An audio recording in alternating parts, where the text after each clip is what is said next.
Hello everyone, please welcome to my channel. Today I'm going to share with you Porsche Cayenne and I'm going to show you how to replace the KeyFob battery.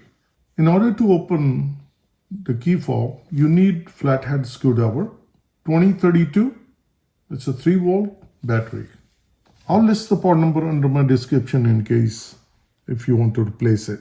You need to slide it like this with the screwdriver and with the nail you push it out. This is the blade key, you take it out.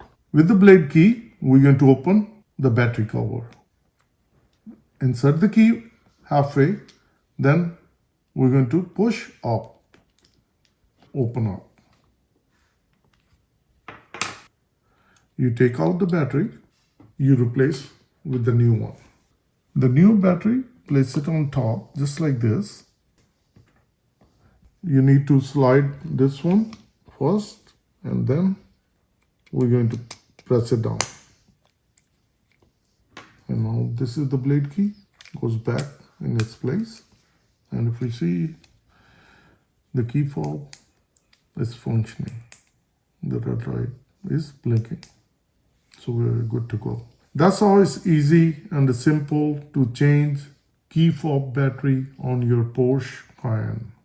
So if you found this video to be helpful, like always, like, share and subscribe to my channel. Thank you and have a good day. Bye-bye.